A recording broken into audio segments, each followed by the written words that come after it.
Every year we come together for something we call Heart for the House. It's more than an offering, it's a moment of faith. Heart for the House is when we go above and beyond our normal tithe to accelerate the vision God has given our church. It's through Heart for the House that we've been able to launch new locations, plant churches, invest in the next generation, serve our city, and reach people all over the world. And it matters because every prayer, every gift, and every sacrifice turns into lives changed for eternity. To see where we are today, we have to rewind to where it all began, back in 2018. When we started our Next Gen renovation project, we had just moved into our new building in 2016. The kids were still meeting in the same auditorium that adults used to use.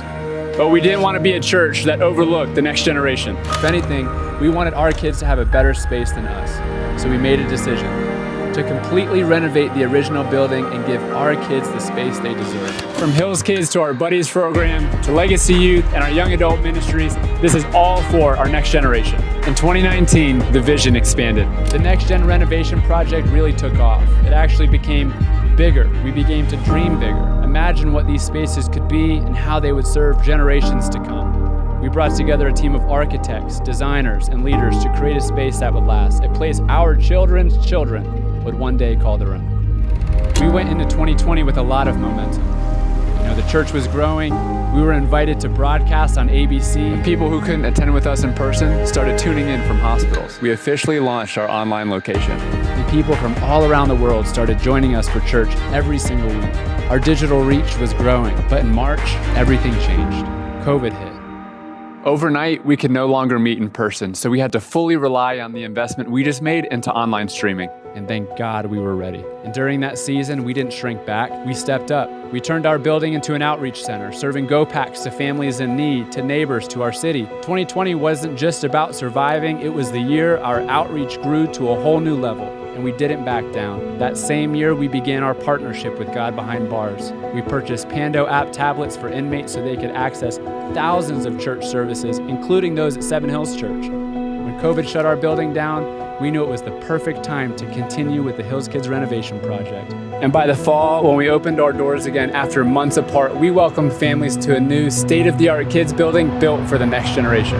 In 2021, we expanded our reach with a second location. We went to Cincinnati, Ohio, believing there was more people to reach and more lives that needed Jesus. To bring a church that would reach people right where they were. While we were building here, we also partnered with Jensen Franklin Ministries to build a trauma center in Israel. The Eshkol Resilience Center provides hope and healing for children, the elderly, Holocaust survivors, and families who have endured unthinkable tragedies. It's a sanctuary where restoration is possible. And our reach didn't stop there.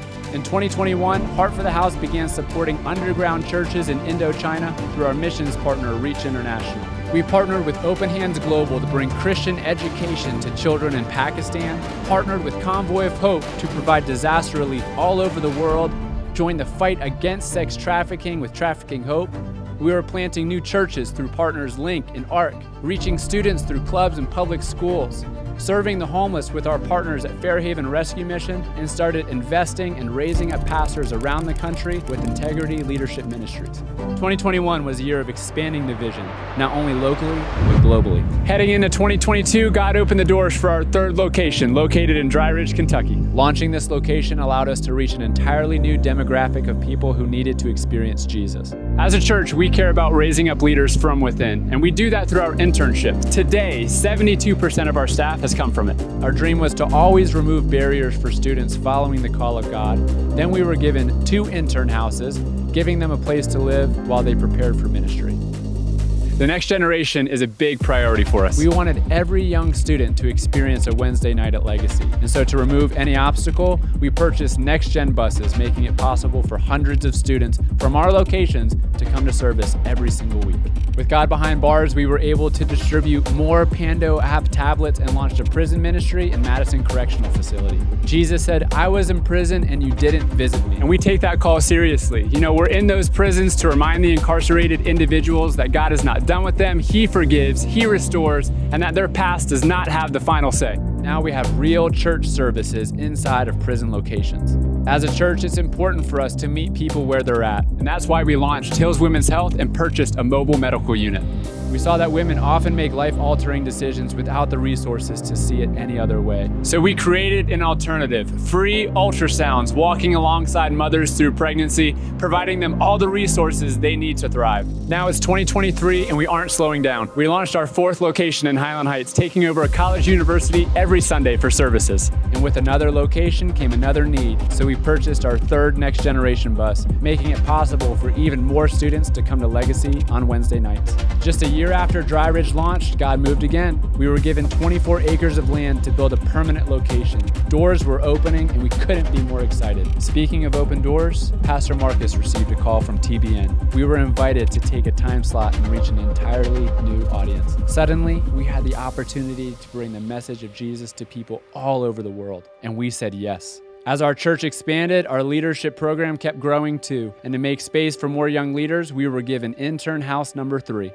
And our first prison location was thriving. Lives were being transformed inside the walls. So when the opportunity came for us to bring the gospel to Blackburn Men's Correctional Facility, we jumped at it because we don't wait for people to come to us, we go to them. In 2024, God's faithfulness was on full display. We had the opportunity to purchase the land right next to what had been given to us already in Dry Ridge. And we took it, knowing one day it would become a beautiful place for recovery, restoration, retreats. The ideas and those possibilities, they're endless with this property.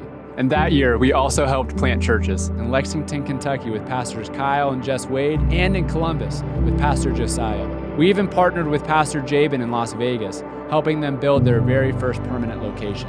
Our students at locations were outgrowing their buses, so we even purchased another Legacy bus. Seven Hills Legacy was reaching students like never before. Nationally and globally, our reach stretched even further. We partnered with the Dream Center in LA to help fight homelessness. And with war unfolding in the Middle East, we stood up once again with Jensen Franklin Ministries to build an emergency center in Israel. And our efforts weren't just here at home, they were expanding all over the world. But you might be asking, what was happening here at home? We'd been launching locations, purchasing land, hosting services inside prisons, and raising up leaders. And let's be honest, we were growing fast. Too fast to keep old systems. So in 2024, we pressed pause to strengthen our foundation. We brought in consultants, tore down systems, and rebuilt them. And if it wasn't broken, well, we broke it just to make it even better. And from that process, something beautiful emerged: clarity. We rallied around that unified mission, the why behind everything that we do, to expand heaven one person at a time. Because none of this matters if we're not chasing after the one. We don't care about the numbers, we don't care about the crowds. What we care about is the one. And this gave us a new purpose. This gave us a new drive, a unified heart as a church. And in 2024, our team was more aligned, focused, and determined than ever before. 2025 feels unreal. This year, we purchased 20 acres of historic land in Cincinnati, acres that will one day hold a church designed to reach generations, a beacon for our city. Along with the purchase of our Cincinnati land, we also acquired a building that we're going to use as an outreach center to meet the needs of our community. Our youth ministries outgrew their buses again, so we purchased Next Gen Bus number 5 to keep making space for students every single Wednesday night. We were given another beautiful opportunity with God Behind Bars, and soon we'll launch services inside of Luther Luckett Prison right outside of Louisville, Kentucky. And our church family keeps on growing. We helped plant Tree City Church in Florida with Pastors Luke and Sam Wren, and supported Manny Arango's church as it launched. We also helped open a new church in Nicaragua. And it's unbelievable to be here 8 years into Heart for the House. As a church, you've accomplished the unimaginable. Every step taken, every location launched, every life touched in prisons, every child saved through Hills Women's Health, every church planted around the globe, every person who said yes to Jesus on the other side of a screen, every partner that allows us to reach the ends of the earth. All of it made possible through the faith and generosity of this house. And now it's today. We're reaching for what seems impossible. Why? Because we're going after the one. This is our time. This is our place. We have an assignment. For much is given, much is required. We won't stop. We won't pull back on our goal to expand heaven one person at a time. The story of Heart for the House is written because you choose to move.